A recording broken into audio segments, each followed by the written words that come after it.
right, it is 6:32, and I'm gonna call this meeting of the Waterbury Select Board to order. First item on the agenda is to approve the agenda. I make a motion to approve the agenda as presented. Recording in progress. I'll second, we have a friendly amendment, which is to add Tom Bryant's application for the entertainment permit directly after the public comments period. I have no problem with that friendly amendment. All right, it's been moved and seconded. Any discussion? All those in favor? Aye. Aye. All right, agenda passes. Second item on the agenda is our consent agenda with approval of the select board meeting minutes of September 15th, approval of the special select board meeting minutes of September 22nd, an outside consumption permit for Michael's on the Hill, a first and third class restaurant and bar license for Blackback, a first and third restaurant and bar license for Stone Throw Pizza. I move to approve the consent agenda. Second. Moved and seconded. Any discussion? All those in favor? Aye. All right, now we're in public comment. This is for anyone in the public or online to comment on anything that is not on the warrant agenda. You can add to a later agenda. Please try to keep your comments 3 to 5 minutes. Anyone have public comment? Ooh, lots of hands. We'll start in the front row.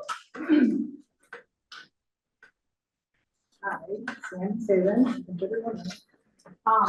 I was just, I wanted to make a comment. I actually sent a message to Tom this Friday as to why the local options tax policy wasn't added to the agenda when I think I've requested it 3 times, and especially last week. And I see that it wasn't added, and I'm not really sure why. But I am requesting formally that it be added to the next agenda. And I wanted to give you, I have what I have from, I had spoke at one point about local options tax and that it, I got from them, I spoke to one of the attorneys and they had a little bit of a, I wanted to give you exactly what they said about municipal services and what they cited so that you would have a copy. And I also did a list of common uses of the local option tax, what different communities do. And on the back of this, I added one thing that I think should be on our policy. And I believe that right now, the only policy we have is something that happens to be in minutes. There's no formal policy. I feel like given the control, the ability for the select board to grant money to this, it's very vague and it should be a little bit more specific just for everyone involved. So one thing that I asked that we put on there is any request for funding by an organization outside of town government has to be requested through appropriations and including on the warning for taxpayers to approve at town meeting. That's just one thing that I would ask that you put in the local option tax proposal. But this has just the list of where part of the local options tax was listed on the articles, and I would just hope that you could do that in the future, but definitely need a written policy signed by, I feel, maybe I'm wrong, I think everyone would agree it would be nice to have an actual very concise local option tax. If you want, yeah. Just real quick, Sure. your email's down. Oh, it is? When I responded. Oh. Okay, somebody said they texted me, so it must be my phone, but that's okay. Thank you, anyway. Thank you.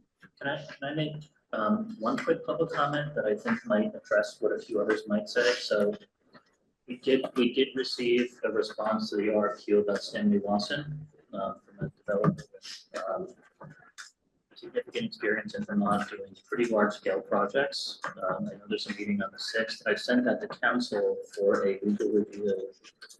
And my rough understanding of the law, and I'm not the attorney, is I think 98% of that response is going to be a public document, but in that document, we ask things like for their financing plan. So I just want to make sure that I'm not disclosing to the public something that is going to be an issue with the developer for the town in a bad position. So I'm working hard on that. I know that's something people want to see before the 6th, and so the goal is to get that done as soon as we can, but I just wanted to make sure that if I've got to redact a few pages, I'm doing that appropriately. All right, I guess I'll see another show of hands. So in the second row, we'll sport backwards. I'm Kelly Lake and I'm from Waterbury Center. So I am curious as to why the government is now getting into housing and landlords building, you know, like, isn't, like, when did the government start this? Housing development and then being the landlord? Tom? So I can give a rough answer, and I don't recall the exact phrasing, but in fact, in state law, it gives select boards some level of authority and responsibility to essentially manage housing within their town. So it's really a matter that's on the select board's plate. Again, I don't recall the exact phrase in state law, but effectively is part of the job of the elected official in the state of Vermont to do that. It is subject to their own interpretation and the will of the voters, obviously. But in fact, they do have that charge in law. Okay, and is everybody on this board progressive? Is there one conservative voice? Okay, so there is one conservative voice, because do you consider yourself liberal or do you consider yourself progressive? Progressives are a party in the state of Vermont, of which I am not a member. Okay, I believe you're just supposed to be addressing the chair, not individual board members. So I don't feel comfortable being interrogated this way. okay. And then, do any tax dollars go to Down Street? So the Edward Farr Utility District, not the town, but the district, previously owned 51 South Main Street. They sold that to Down Street several years ago. The town received federal funds, which were called ARPA funds, which were part of the stimulus package related to COVID. And the town allocated $100,000 of those funds to Down Street, and that allocation was approved by the voters at town meeting day. So it wasn't a decision by this board, it was a decision by the voters at the town of $100,000. Aside from that, we have, I believe, again, approved by the voters in the warning at town meeting day, there's an annual appropriation for Down Street. I don't know how much it is offhand, but I suspect it's in the range of, $3,000 to $5,000. If you give me a minute, I could literally pull it up on the screen if you want. So is Down Street considered an NGO? A non-government organization? Down Street is a 501c3 nonprofit. I'm not quite sure what you mean by NGO. I think of NGO as more of an international organization. Down Street is Central Vermont focused on providing affordable housing. Thank you, I appreciate, yes. I just want, Chair will let me speak. Go ahead, Mike. Many municipalities deal with housing issues, as Tom said.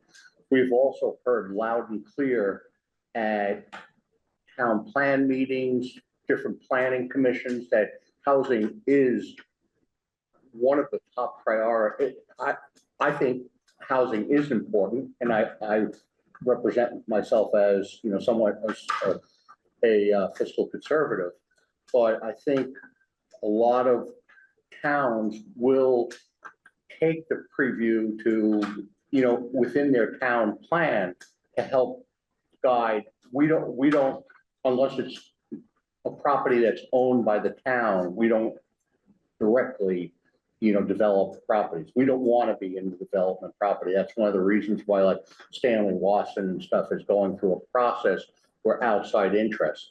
51 Main Street was a process that was sold to Down Street Housing. And I think, it's been told to us loud and clear that housing is a priority in this community. So we're reacting to the will of the residents. Thank you. Okay, thanks. Yeah.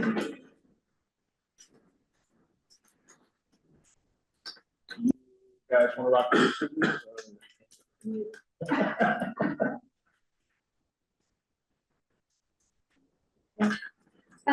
So two questions. Was there only one proposal from the quote? That's correct. Or will be a sole source? Also, what I came to talk about tonight, it's kind of early, but last winter, a lot of people ignored the winter parking ordinance. I know the plow folks had a hard time getting around cars. Traffic became one-way streets. It gets very dangerous for plow people, pedestrians, motorists, when people are moving their cars as they should during winter. What I'd like to ask is what the process will be for the citizens to maybe contact. Should we find that there's people are ignoring the ordinance? Do we call the select board? Do we call the state police? What will be our process? I think we can add that as a thing in Text My Gov, can we not? We certainly can. That's a Yeah, great idea. so are you familiar, if you go on the town's website, it gives you the little number to text in the little chat bubble when you go on the town's website for Text My Gov. Okay, It's a system we rolled out last year, right? 24. this is on the website here. Yep. Yeah, The system we rolled out last year where you can send a text message to this number regarding a whole myriad of issues and it'll end up in the department that it's most related to Okay, for response. So I think plowing would end up plowing and telling people who are partially legal. Carol, the process in prior years is we do the contract with the tow truck company. Those calls are initiated by the highway department. We try to get the word out before the parking ban goes into effect, but admittedly, at least since I've been here, I believe, is that if it's a mild winter and there's no snow, and This there's is no fine. problems, we don't show people, and so we try to, we try to be fair.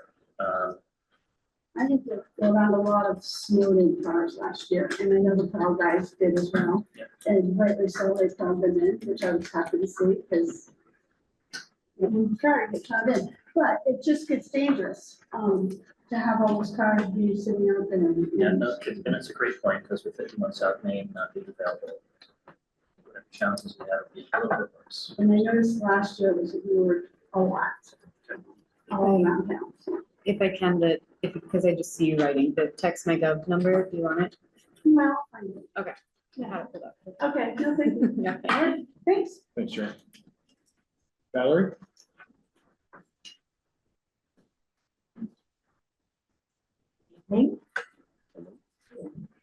I wasn't clear tonight, kind of like on the fly with this tonight, so I'm not as clear.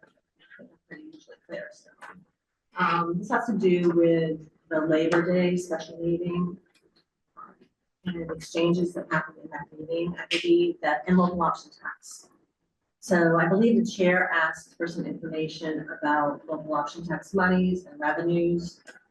Because there were some decisions to be made about some grant funding. And I believe that the information that came from the town manager was that there was an anticipation of about $800,000 in 2025. And also offered up that the two quarters in 2025 exceeded the two previous quarters in 2024. And I did receive the local option tax revenue that we received, and I don't feel that that was a true statement. I can see that it's not, because there's only two previous. In August of 2024, we got $562, and August 2027, $1,000. So clearly that was more than but that makes sense because the policy didn't really go into effect until July. But to come out and say to the select board and to the public that the Canadian tourism did not impact Waterbury, that there's no historical data to say that, because we didn't have revenue back then. So I just put some information on the website.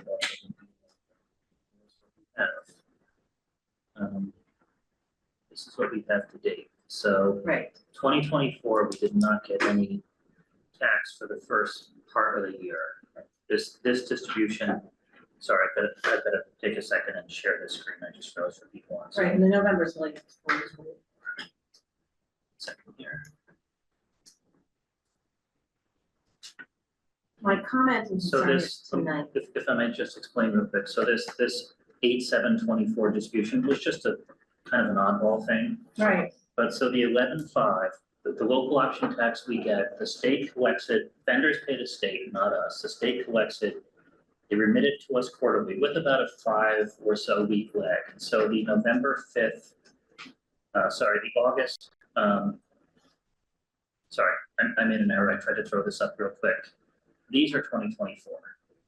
So this is actually an 11/5/2024 distribution we got of $230,000. This would be, and that would have been for the third quarter of that year. In February, we got the fourth quarter of that year. So this May 5th, 2025 was for the first 3 months of the year. August is what we would receive for the second quarter of the year. So in fact, we don't really have a comparative for 2024 yet. Right. But I've got the state on their website, Tax and Finance has a year's worth of data.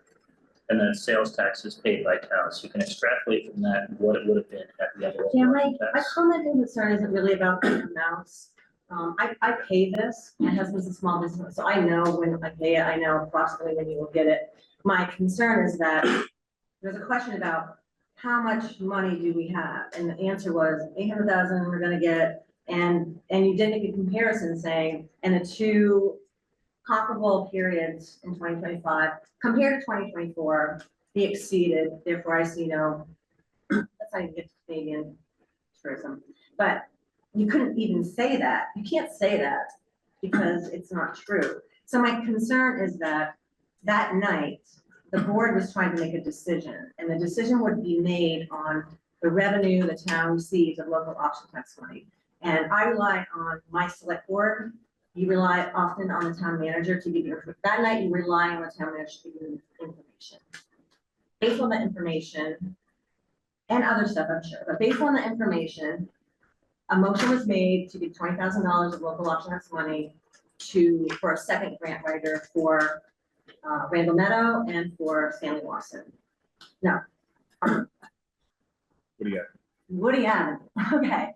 So my point is that it's concerning to me that data wasn't given, words were given to you that we've got plenty of money coming in, we've already exceeded last year. So, and you use that to make a decision, to make a motion.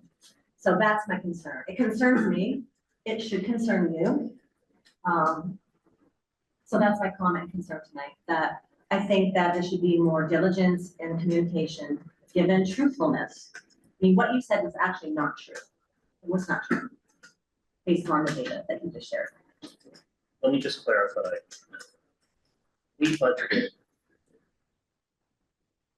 I don't want to give you the exact figures, so I don't recall, but I believe $612,500 in local option taxes to be used this year.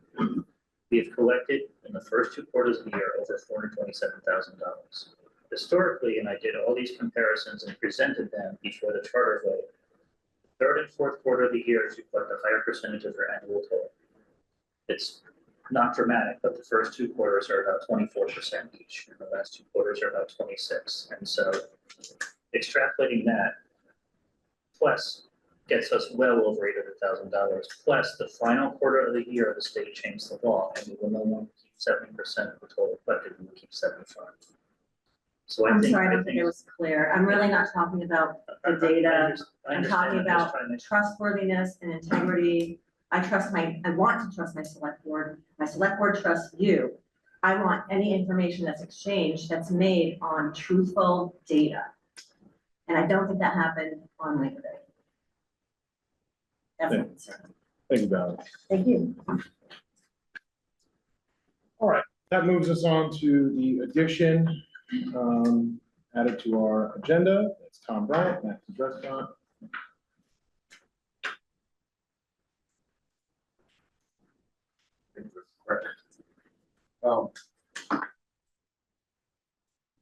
The original date that we had was October 10th, I believe. And obviously that's not gonna happen. One of the things that I kind of put it on for is we really want to get it 10, just because just want to be sure that we're. So the band that we have, the Grip, is their next available date was November 8th, which is a Saturday. And I would think you guys would probably like that maybe better than Columbus. You know, for it won't be like fully. So, so that's where I'm at with that. And I guess last time we talked, it was, you guys were all pretty okay with things with the contingency parking, which I was able to talk to the rec director, and she offered me the rec center park. The ball field was is not available, but I haven't updated her on the new date. So hopefully it still can have the rec center, but it'd be nice to have additional parking. So I'll be getting in touch with her, but that gives us almost a little less than a month away from now. So it's not quite as much of a rush as when I first approached you guys. So that's really just where I'm at. I guess I know I want to be quick here, but I feel like I left with it contingent on the parking for most of you, and I think you mentioned the river. So we said Yeah, something about making that's sure like the consumption permit. yeah, which they assured me that it won't do go through for 20 years of business we've had regulations. And I talked to them and they said it's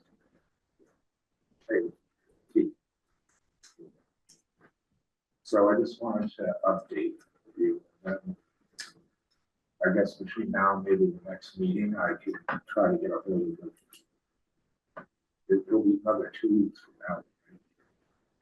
No, it'll be next week, Meeting on the 6th, but that'll be at fires. Yeah. So I'm assuming you guys are still not ready to vote on everything. Or I don't know if you can with that or an agenda.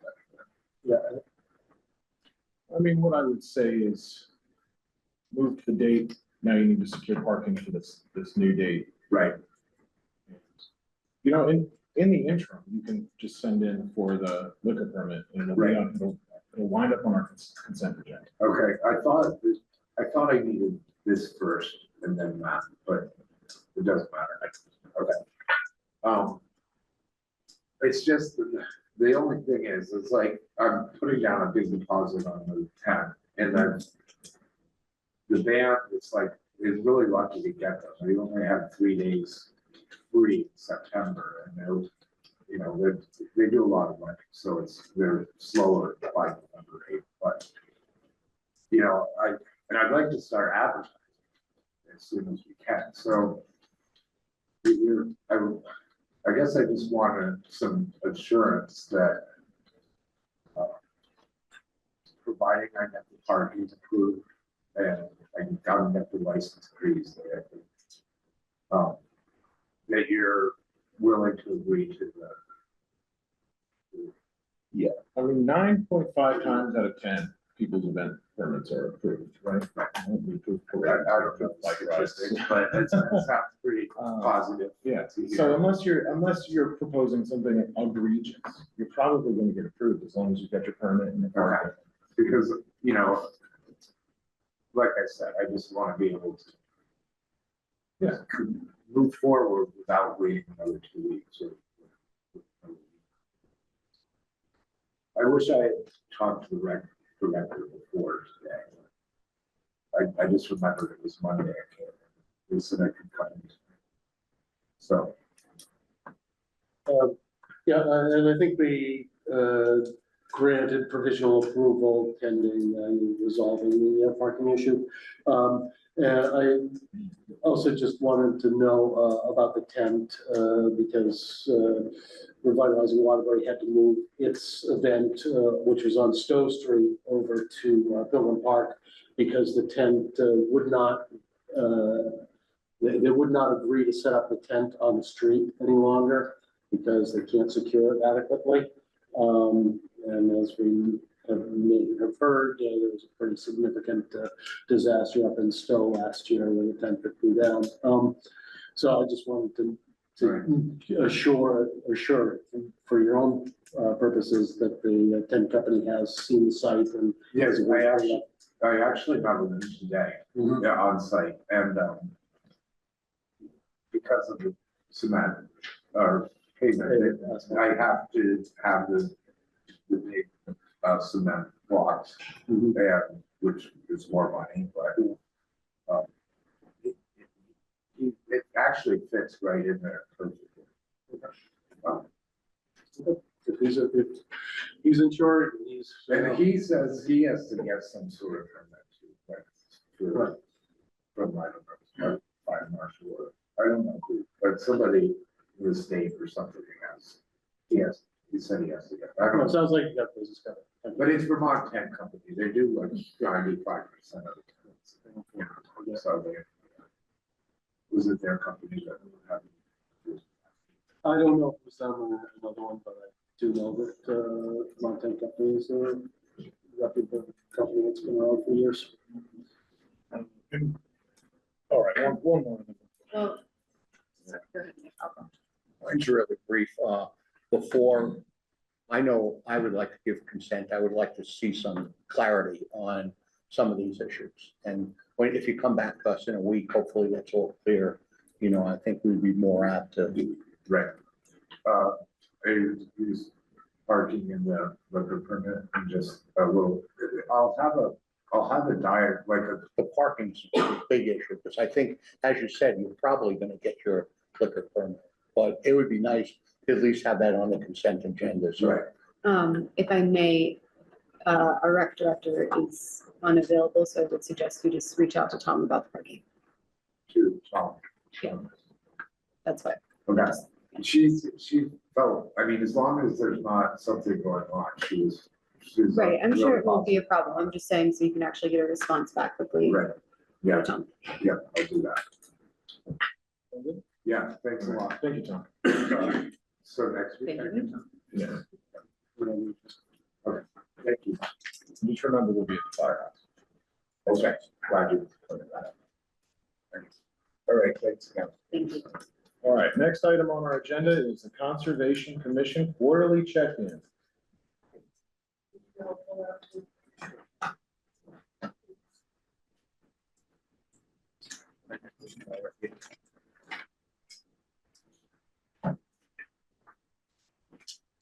Sharon.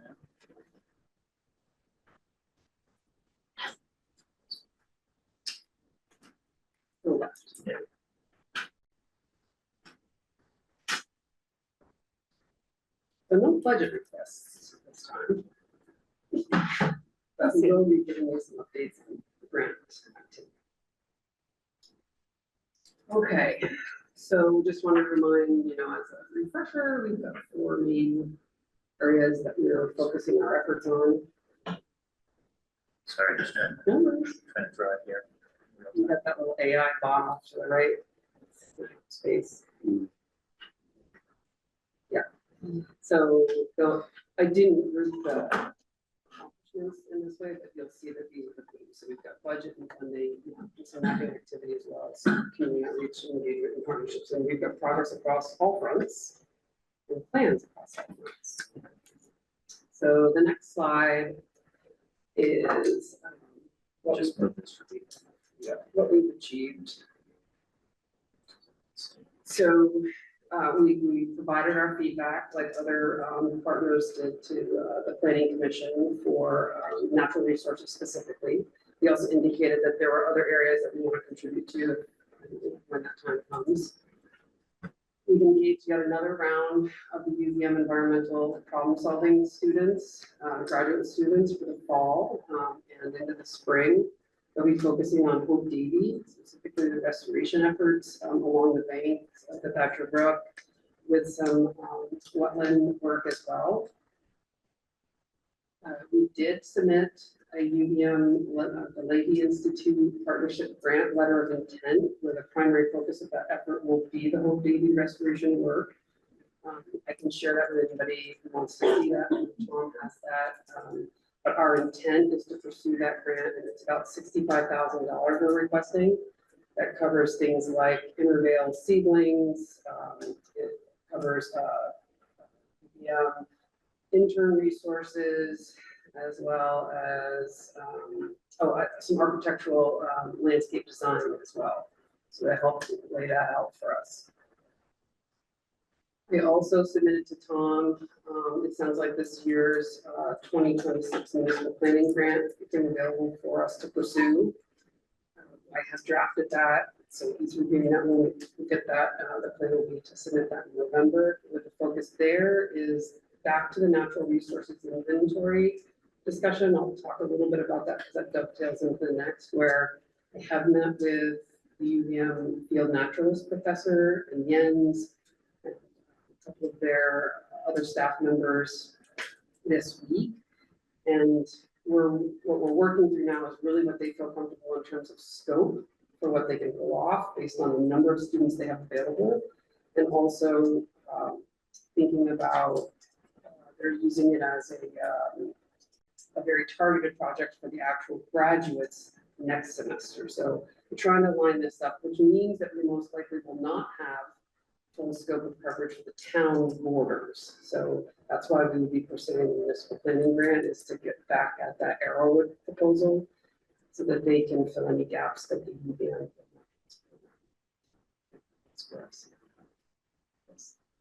How much are you planning to apply for? The cap is 30,000, we'd be asking for 30,000.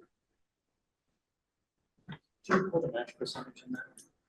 33, so yeah, it's just a little over 10. That can be some time. Yes.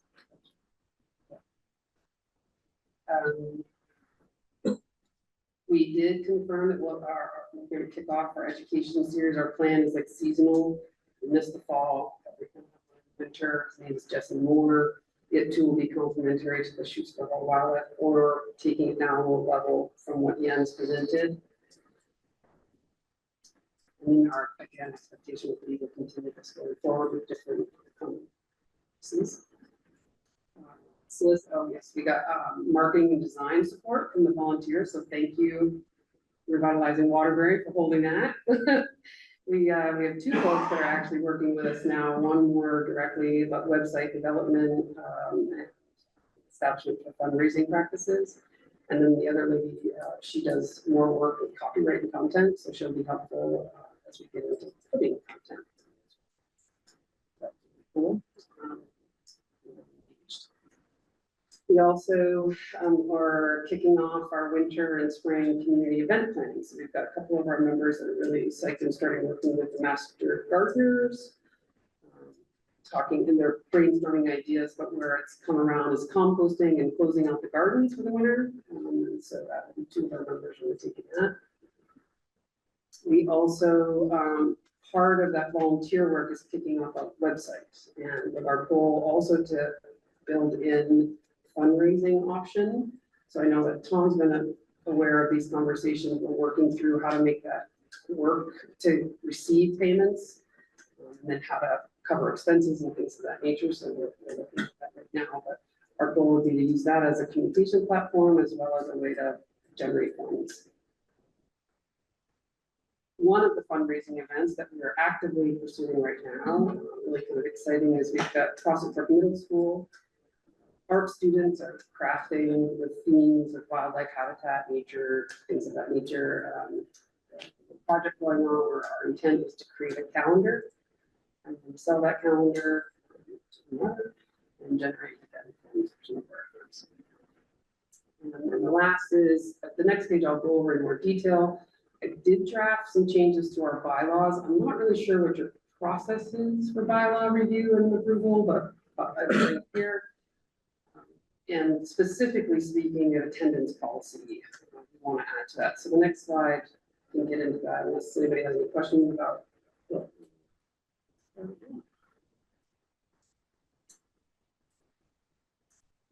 You can read this later, but the gist of it is basically we're going to, the blue language there is we're going to be a little more crisp about expectations for participation. So we have had some numbers where seen since April, have heard from them since April. We found that out, they're busy, it's fine, but that starts to impact functionality. So we felt like we did not have that in the bylaws and we're going to add that. Again, I'm not sure what role of approval or voting you have, or is this just awareness? Is this stuff that we can adopt? Yeah.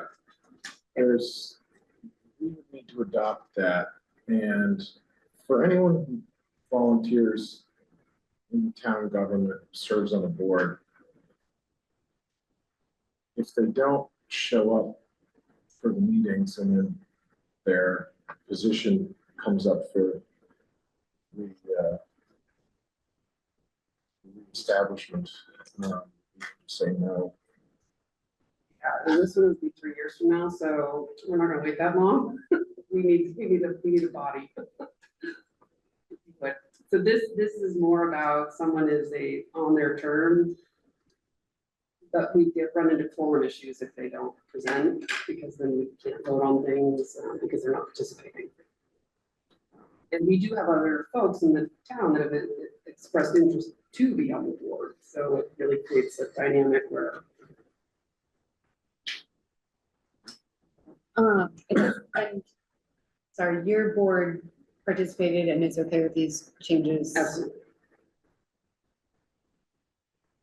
This is, I thought it was more of awareness, for sure.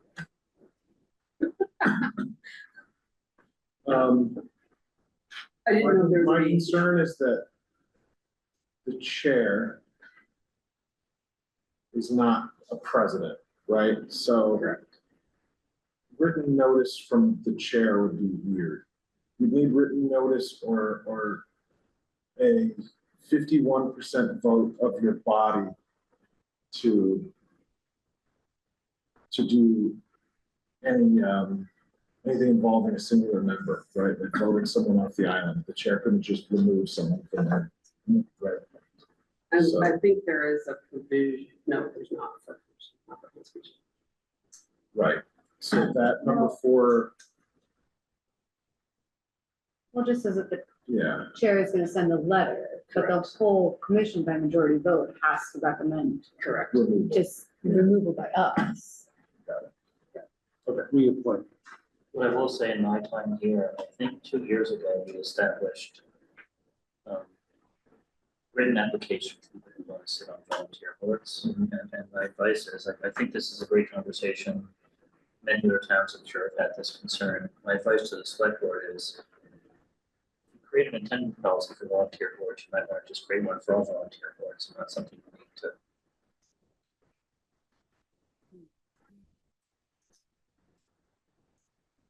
Should put that on the future agenda. In the meantime, can we approve them? Amy, do you really want to have, fail to attend 2 consecutive meetings? Without, no, I can't, I'm sorry. Does it say? Does it say anything about without notice or something? Without the cost. Oh, There you without go, yeah. written, Well, okay, good cause. Like if someone is, we're. right, you're all kinds of things. Right, it's In this not very particular easy. case, we have a situation where there's 0 communication. Right. 0. Right, Where they're not it just- it goes communicating to- with the chair. And we have no framework that says, what can you do about that? To remove Unless they someone. sit there for the rest 3 You're, years. you're failing to reach quorum at 9 members. Sometimes. Yep, we had someone like gone for a month. bugs, and then someone else was out for a medical situation, and someone else, and then you have someone who doesn't show up, and you're down. Okay, but I love one of the reasons. is- And then somebody has to abstain. Right, like, You know? so, yeah, we get hung pretty quick. Love some good etymology. I mean, can we, I'm looking at Kane and Tom, can we approve these changes for them? And then put on a future select board that we discuss with the other committees and adding similar provisions? I would suggest waiting to the sixth. I want to do a little bit of research here. Until the sixth. Some committees are different with their authority. I would tell you 1,000% wait if it's the zone review board because they've got specific legal statutory authority. Your advisory, but as we learned a while back, you also have to be town residents, which we did not know. So I just want to take a week. I think But that's, my fair. my general understanding is if there's an advisory board and if someone is not attending, as a select board appoints a select board. In all likelihood, I just want to confirm that in all likelihood statement. Can you come back? And then, yes, of course, and I also want to make sure that this is an expectation that's set, so that people who join understand that that's, so at this point, we don't have that, so I do not feel comfortable taking action without getting, and this has been sent to that particular member as well, because they are actively. So they have seen that this is our intention. Yeah, I would suggest, just revisiting this with us next week. We can draft a policy in the interim for all advisory boards. We can sit. Yeah, our next meeting is afterwards. You'll get a resolution before the 3-year term's up. Ooh, huge commitment. Yeah. I like that. You're holding government to a timeline? And Tom, you mentioned the residency thing, so this is something that this board still has not addressed yet for me. Melissa has that, so it'd be very unfair to bring that to this board now, but I will mention it to you. That's also gonna need to be part of that. So, Well, there is a very clear law that was communicated, and that's fine. However, the piece is, and I'm not saying I'm against it, I'm saying that I prefer to follow the law, which says that this select board has to provide, I'm paraphrasing a bit, an option for the person to come in and have an opportunity to present a hearing, because they have already been appointed. So you can't just say, hey, you're off, as much as follow the process for that. And we have 2 members that are affected by this, that are, at this point, I have allowed to stay in their positions until the select board pursues the process. I can forward that to a member. I did share that with Melissa and Tom.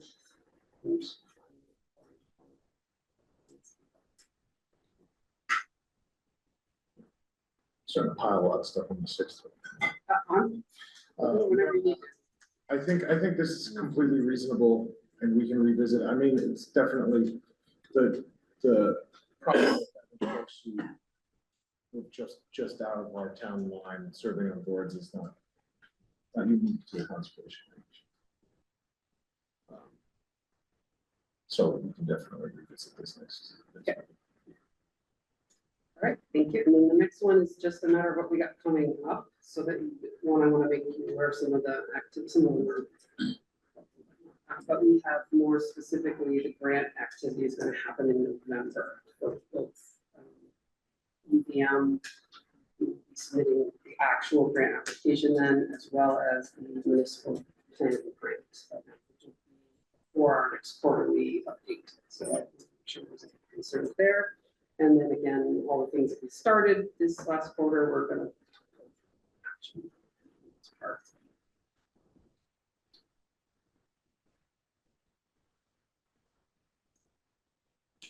And then we're doing an end of year celebration. Has anyone ever done that? A town advisory I've board? heard having other groups have, I don't know about yours. That's the big one. But, I have a question, is there a match required for the 65,000 at the UVM? No. And that's right, the third grant, my apologies, is called an ACE. It's the Association of Vermont Conservation Commission's honey grant. I think it's like $750 will be, or something like that. We'll be applying for that as well. Again, those will most likely support our outreach efforts. And easy.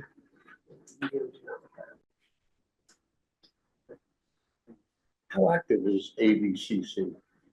They've been helpful with us for a lot of. Because I know they was kind of a wane in terms of their activity. Yeah, I wouldn't say they're necessarily active as much as they're a great resource. So when we had questions or clarifications on how to implement, execute, or engage, reach out, really responsive. Grant process seems quite easy and helpful, but it's not something where they're coming to us seeking our input. And that membership's, I think it's $50 a year. It's very nominal. Yeah, it's very, I think it's a little more than that, but it's not much. Great. Any other questions? How it feels. Yeah, I don't want to put you on spot. But you're gonna. Would you like to list these on your website? Oh, sure, yeah, they get posted on these. I can't be. On the select board? Oh, well, that's probably too late. It's all right, we'll get it up there. So, Absolutely, will do, yes. Thank you so much. It will also be linked in the minutes. Once it's done. All right. Now coming up with Central Vermont Regional Planning Commission Stormwater Master Planning Process. Tom, are you gonna kick us off here? Yep, and we have Brian Boyd with CDRPC to take the lead on this one, so actually we'll let him kick us off. You there, Thanks, Brian? Tom. Thanks.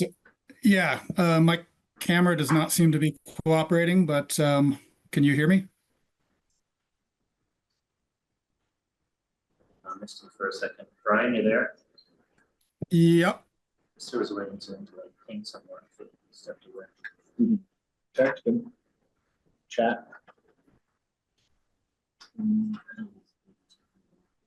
Can you hear me now, Tom?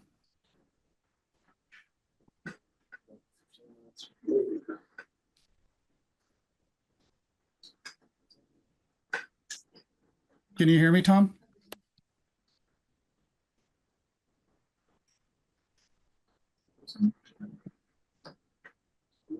There he is. All right, Yeah, there it is. Okay, how about audio? Can you guys hear me? Brian, you're muted. No, he's not. Like you can hear How about now? There? How about now? You good? We're not hearing you. him. Sound. Try to make you a co-host and see if that does it.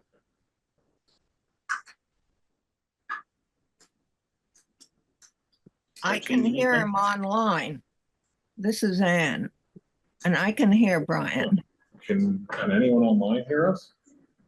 Yeah, they can hear the speaker on Zoom. But we can't. So they can hear the speaker on Zoom, but we can't. We can't. Audio.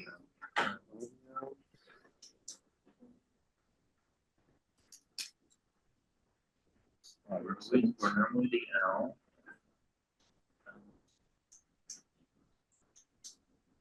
Does that do anything? Somebody else that's on. You could do your computer speakers. Oh, Let me try changing the audio Why don't here. you test speaker? They can all hear us. Brian, can you hear, can you try again? Yeah, To can you say hear me now? something? Nope, still nothing there. How about now? Yeah, can you hear me now? We'll try somebody else that's on. And just see if it's his audio or our audio. Probably ours. They can hear that. He's online. Yeah, if you could ask Pete and see if he can come in and try to.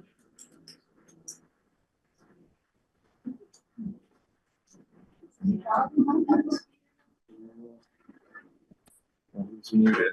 I He's hear muted something. now. You can hear me? I hear something, it's No, low. it's. I do too. I was gonna say, it's like background buzzing. I make the co-host, that didn't do anything. Why don't you just go through your computer speakers?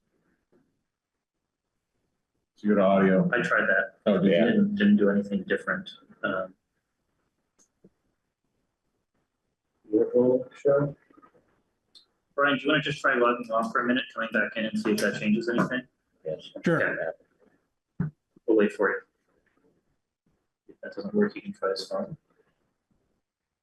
I've had this problem before, so we're navigating technology in real time. Yeah, can anyone talk to us? Online, Pete, can you try to say something and see if we can hear you? he's trying, he's saying a bunch of online people are trying to speak. Oh. He's like, I don't think you guys can hear anyone. So he's muted now. Ann, can you speak in? I'm here with my trusty puppy dog.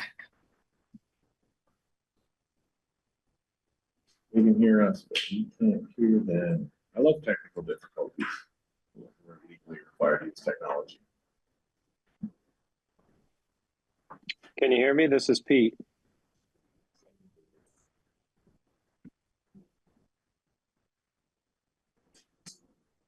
He's got a cell phone, maybe call him. I can hear Pete. Brian, wait, I'm gonna go to this end. Okay, Brian's there. Submit it. It's gotta be something with the audio. Wait a second.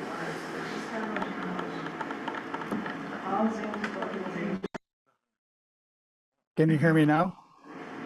Yes, it's very low, but I can hear you. And I'm hearing a lot of background humming. Okay, I can hear you. That's interesting. You're at max volume on our end, but you're very, very low. Are we all the way up here? Maybe the sound's not coming out the owl, it's coming out your computer? It's definitely the owl. I can hear it, but just barely. Yeah, not very well. It's got to be the owl because his voice is very loud. That's Ann. Just try this for a second. How about now, Brian? Yeah. How about the volume? Any better? Success. Okay. All right, we're good to go. Sorry about that. No problem. Thanks all for making time for me tonight. For those of you that don't know me, I'm Brian Voigt, Senior Natural Resources Planner and Program Manager at the Central Vermont Regional Planning Commission. And I just want to take a few minutes of the board's time tonight to talk about an opportunity to do some stormwater master planning work in the town. So just a little background really quickly on stormwater master planning. So, the goal here is really to improve water quality, decrease downstream impacts from stormwater. I certainly don't need to explain to you that prevention is cheaper than restoration. So we're really looking to identify target areas where we can remove stormwater pollution efficiently. And we do this by developing a list of priority projects and best management practices that include things like green stormwater infrastructure and low impact development. And then lastly, this effort is really geared towards increasing public awareness of stormwater problems, opportunities for action by the community, and developing some preliminary costs of engineered solutions for these problem areas.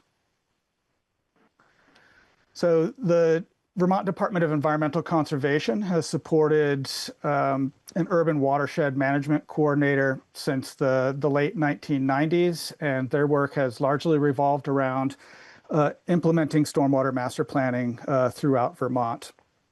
There's a bunch of statutory background, things like promoting the implementation of pollution prevention, encouraging municipal governments to utilize existing regulatory and planning authority to implement improved stormwater management by providing technical assistance, training, research, and coordination with respect to stormwater management technology, and promoting public education and participation, as I mentioned before. So a stormwater master plan, and I should note here that Waterbury does not have a stormwater master plan, at least not in the strict sense from a DEC perspective. There was some work done in 2009, 2008, 2009 by the DEC to prepare a stormwater infrastructure mapping report that essentially identifies existing stormwater infrastructure, whereas this stormwater master planning effort is really meant to identify sites that could use some additional treatment to help mitigate any potential stormwater problems.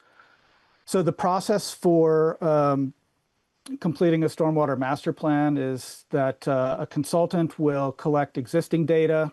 Typically, you're going to have your geographic information system, GIS, mapping data, any existing reports or studies, and then they'll do some analysis on that collection of data. They'll also collect new data, so conduct field surveys and analyze the data that is collected through their field work to compile a list of sources associated with these defined water problems. In terms of the overall process, this is a little bit different now because DEC has actually gone through the effort of pre-qualifying multiple different engineering firms throughout the state, and DEC has a budget to essentially hire a consultant, an engineering consultant for the town with no local match. So at least no monetary match. There is an expectation that both the planning and conservation commissions would play a role in this process. And so they would, in all likelihood, meet with the engineering team to generate a list of problem sites, review any of the initial analysis, and then eventually in the process help to prioritize a subset of those projects, typically around 5 from an original list of usually between 20 and 30. And those 5 priority projects will go through a 30% engineering design, which for those of you that have done work in this area is typically referred to as the preliminary design. And then throughout the process, again, is just numerous different education and outreach activities to involve the public and other boards and commissions as the town sees fit.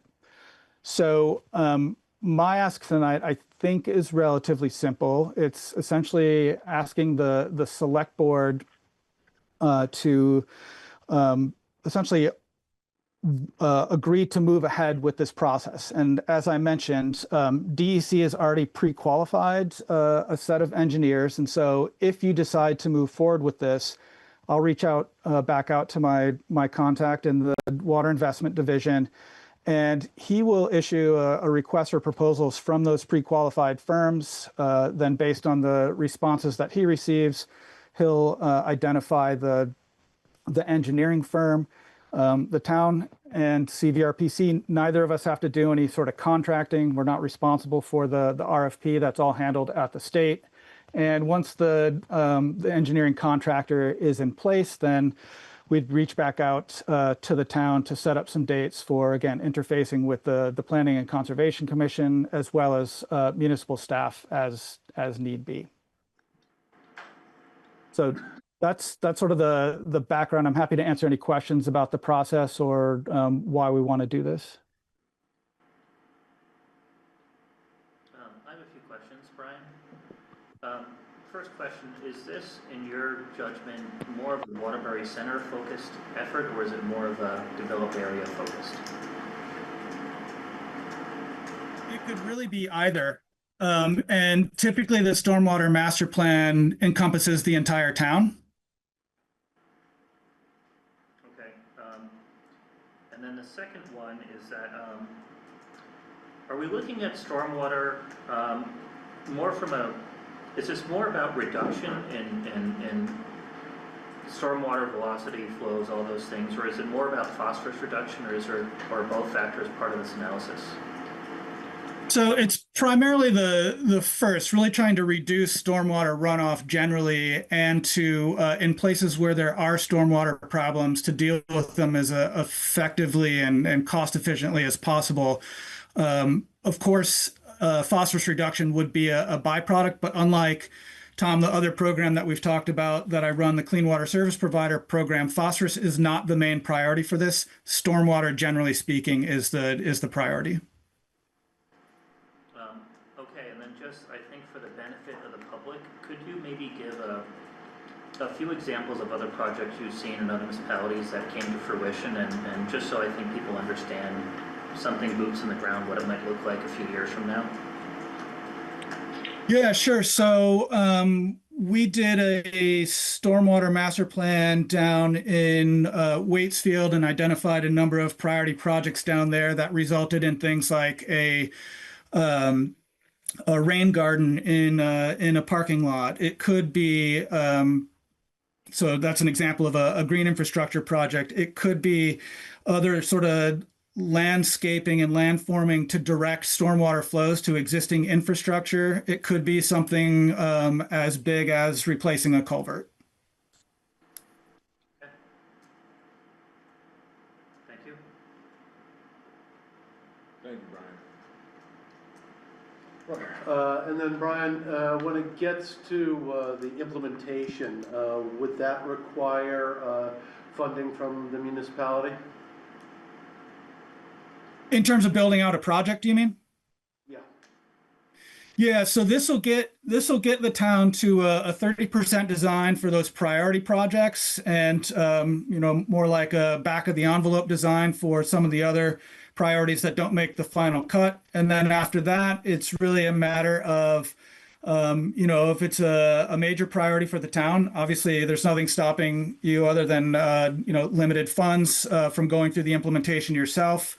But CVRPC would also be happy to help look for funding for implementation for other projects that are either too expensive for the town to go it alone on, or for other program areas where there seems to be a good match. So Tom asked about phosphorus reduction. If we find any projects through this process that are really effective at minimizing phosphorus runoff as part of the overall solution, then the Clean Water Service Provider program that I run for the Regional Planning Commission is really tasked with reducing phosphorus runoff. So that could be a potential source of funds. We could look at other options if it's road-based, look at what VTrans has to offer.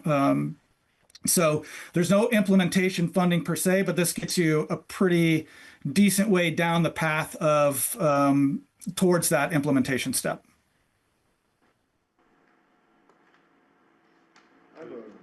I have a follow-up about, there was a question posed about more Waterbury Center focused or down here in town, more urban areas. Of course, in terms of flooding, right, major flooding in 23, in July of 23, it was downtown, and in December, it was in the hills. So when it comes to stormwater prevention, my mind immediately goes to dirt roads and roads up in the hills and mountains. What does a project like this mean for the parts of our community that are on dirt roads? I mean, it's really up to the select board, the planning commission, the conservation commission to identify what you think the priority stormwater issues are. So if you think that focus should be up in the Waterbury Center region, no one's going to tell you that that's the wrong approach. If it was up to me, I would say that it's worth looking in both and identifying a list of problem areas and then gaining the expertise and advice of an engineering consultant on what might be possible for those different locations, and then really working together, the town team with the engineering consultant to decide ultimately on what those priority projects are that will get taken to that 30% design. Thank you. Brian, is there any coordination between the different towns? Because as you know, stormwater knows no political boundaries. So is there? No, but that doesn't mean that there couldn't be. Certainly, I take your point that you're not the farthest town up in the watershed, so you're definitely getting stormwater from surrounding communities. But this is really intended to focus on Waterbury stormwater. Not really the best answer, but really like looking at problems in town. If there are problems that are being generated from outside the town in terms of stormwater runoff, we should talk about that maybe in a different conversation and see if there are other ways that we could address that. Okay. Okay, thank you. That's where I was going, because there probably are issues outside of our town that are creating some issues within our town. Almost certainly, yep. I wanted to ask Amy if she felt that the Conservation Commission had the capacity to collaborate with Central Vermont Planning on this initiative? Yes. Yes. I'll move to approve the stormwater master planning as presented. There's been a motion. Is there a second?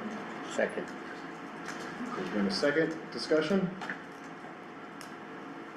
Yes, I just have a quick question on the RFP process. I know it'll go out to various engineers. How is that conveyed back to the select board to decide if they want to pay the price? Like, what's the average price that you're seeing on these design costs from the engineers? How much would we be expected to pay out? She may have to come up, I don't know if you can hear. Yeah, he may. Yeah, I think I heard the question. It was about the cost to the town, and the DEC covers this. Department of Environmental Conservation covers this, so there is no cost to the town other than staff time.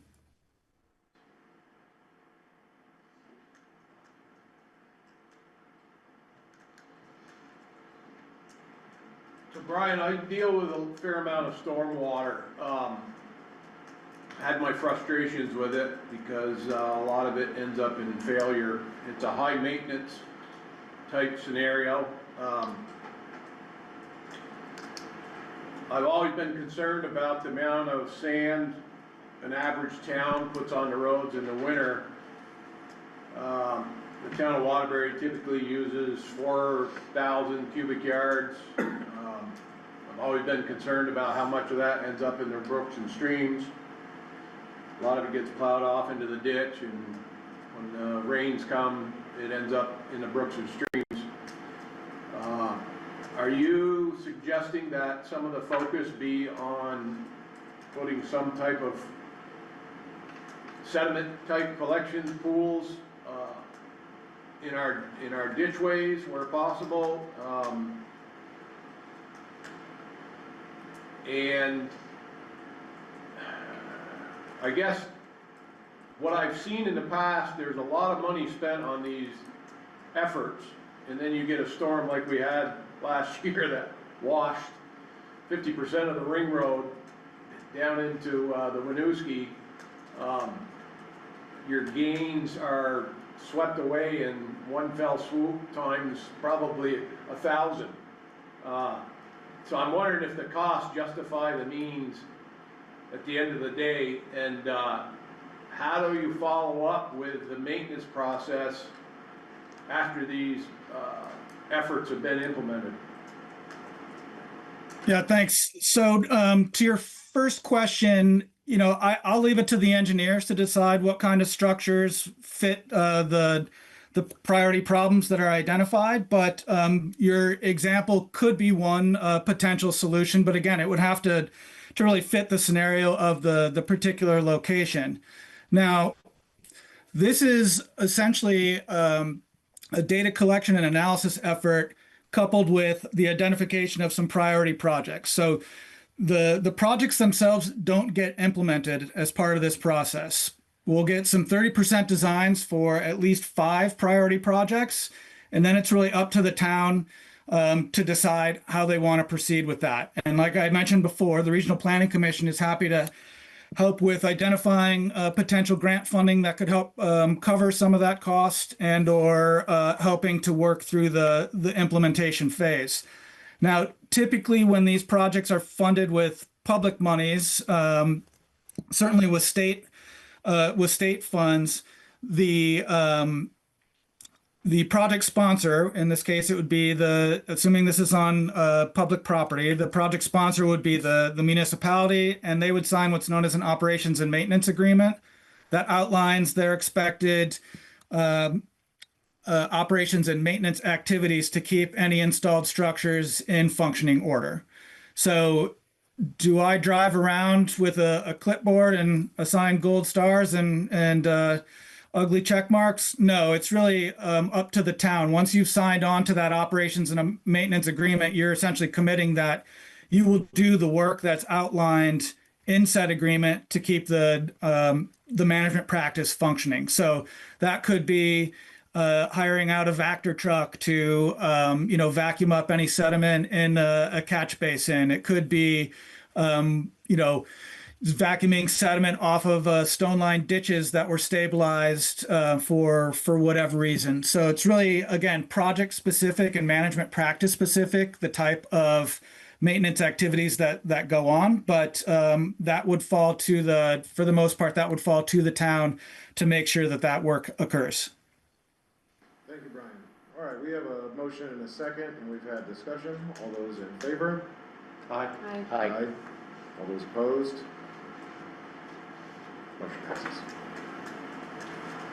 Thank you, Bud. All right, thanks all. All right, now for the headliner, option agreement on Randall Meadow. You wanna kick it off?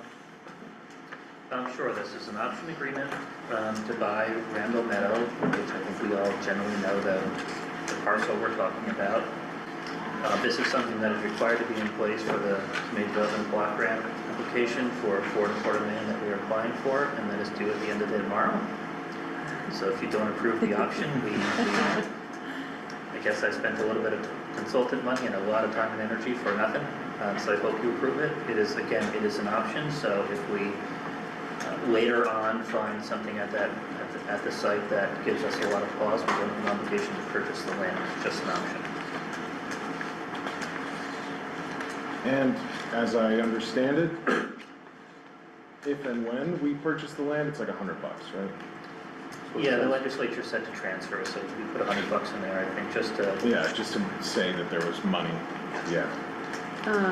Tom, you probably reviewed this a while ago, but how does the existing ag lease affect our plans for Randall Meadow? So the existing ag lease has 1 year left. So it expires the end of 2026. So the option agreement, if executed before then, doesn't require us to necessarily honor the lease. It requires us to communicate with the farmer. We've done that a little bit already. Bill Woodruff has done that. But I dare say we are not going to break ground. I will say it says 2027 on it. Sorry, was it 2027? But I did also forget that we're already in 2025, so, we're practically there. I think if we were awarded the full amount of funding for this project, by the time we do environmental testing, permitting, all those things, I think 3 years is a more realistic time frame than 2 anyway. Not just that, but we're talking from the day you're awarded, you're oftentimes 3+ months just to get a grant agreement. So I think that's plenty of time.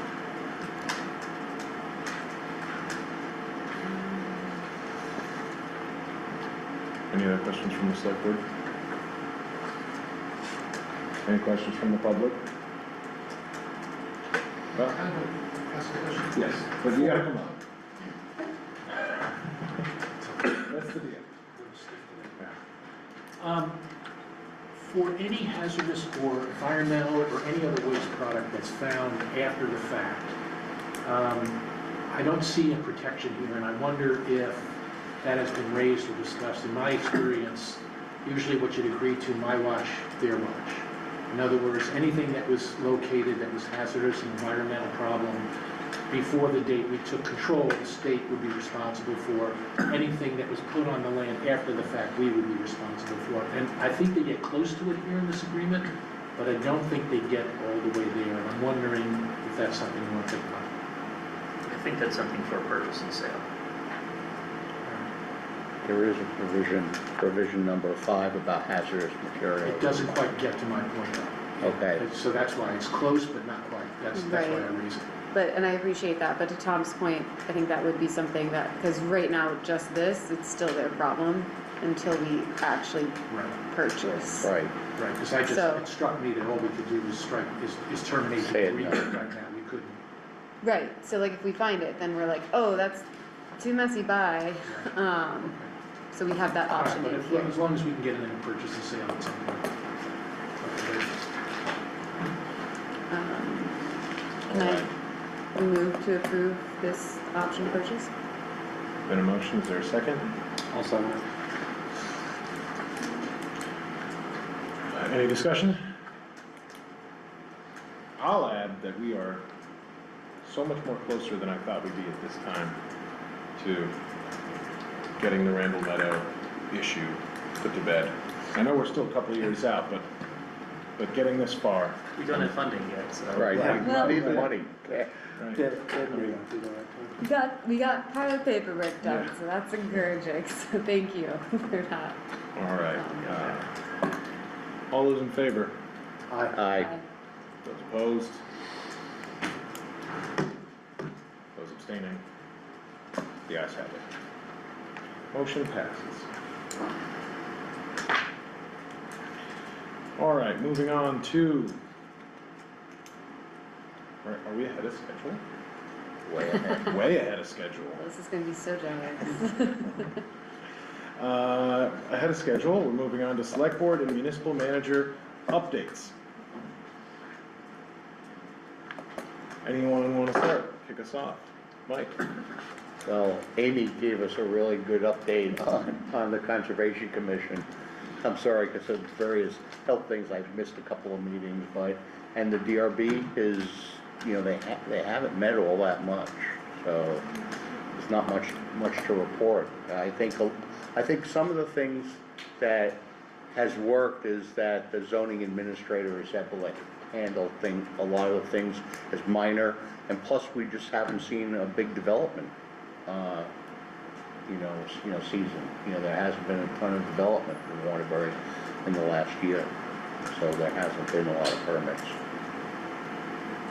Thank you, Mike. Tori? I do have one. I have accepted a job as a substitute librarian at the library, which is very fun, and I hope I get to go more than once per year. But as part of that, I will need to further recuse myself from any votes on library, and we do have a resolution that officially makes it that I will be doing so, and you are aware of it. So Great. we'll Well, print that and sign it. congratulations on your promotion. It's super fun. It's a great time in there. Tom? Couple things. We had a while back submitted, not an application, but a pre-application to a program called the Northern Borders Regional Commission. That was for some money to further study a recreational facility, and that did not get recommended to go ahead and apply for the full. So we got some good feedback, and we can always build from that. We also have now we have a closing date for 40 Union Street to complete the FEMA buyout, and so that is October 23rd. Tentatively scheduled, so we already own 36, then we'll own 40, and hopefully get some answer on other properties coming soon. Just want to note, I'll get that local option tax data on the website tomorrow. Make sure I've got the right dates on there. And that's all I've had. We've been working on the grant applications that will be tomorrow for approval, so we're trying to get that done. Yes, sir. Recreation, I did not get to the rec committee meeting, but I did have a follow-up meeting with our rec director, who has announced her resignation later in October. She reported that they have moved forward with some of the engineering on the proposed field house, and the cost estimate is somewhere between $8 and $9 million, which is substantially less than the $17 million that was projected for a much more robust facility that was proposed back in 2019. They also have a lot of interest in promoting improvement of pathways, non-motorized pathways in and around the downtown and the rest of the town. So I'll be pursuing that with them, WADA and others are interested in seeing what can be done to work out some better connections. And revitalizing the Waterbury has shown some interest in that as well. Right on. My only update is not really an update. The Natural Disaster Preparedness Committee met 5 to 6. I was indisposed, and I'm waiting on a recap from Danny Kelman. I'll let you know as soon as that happens. I have one more, sorry. Thank you to Tom and the roads crew for the frustrating but very effective speed bump on Maple Street. And the speed clock on Guptal. I regret it a little bit, but I'm gonna like it next No, week. the speed clock, the big, You don't They forget just it installed after it. hitting it a couple of times. Nope, there's definitely goes a slower than the giant, speed limit. bright, it's past Nealon. Okay, So up near the triangle, or up near the municipal Okay, garage, I'm there's a speed clock. I thought you said Nealon Flats, No, because the Guptal. Nealon Flats one's gone. Yeah, They move around. Yeah, they move around. someone who was going far too fast slammed on their brakes in front of that thing in front of me the other day. Laughing. It was working. It was working. Sorry. It's- I have a question I forgot to ask. Sure. You already made a motion, but Can you bring it up here? it's about Randall Meadow. So I know at the meeting on the 22nd, someone brought up that there's going to be additional studies of the field for chemicals and forever chemicals. So will that be done before the purchase and sale? Like, might we own it and then the forever chemicals are there and we can't do what we want to do? Can we make sure? That was sort of to Billy's point, is what he was asking Oh, about. okay, was sorry. Right. Before we officially purchase it, Hoping? I know, this option gives us the ability to go in and do testing before we Great. purchase. All right, thank you. Sorry, I missed that. Yeah, all good. And if that wraps up updates, we've got review agenda items for next meeting, but we've packed the house pretty good for next meeting. I guess we can The only thing we would cross off probably these. add is the LLP issue. Also, Yeah, policy. Ooh, yeah. We'll get that on the list. Yeah. All right, but if no one has any more suggestions, it does appear that we need an executive session for labor negotiations and personnel. Someone would like to make the motion. I move to find that premature public knowledge of labor negotiations and personnel would put the town at disadvantage. Great, At a disadvantage. great, good job. Need a second. Second. It's been moved and seconded. Any discussion? All those in favor say aye. Aye. All those opposed? Those abstaining? Motion passes. Now we need a motion to go into executive session. I move to enter into executive session, and noting that there will be no action taken.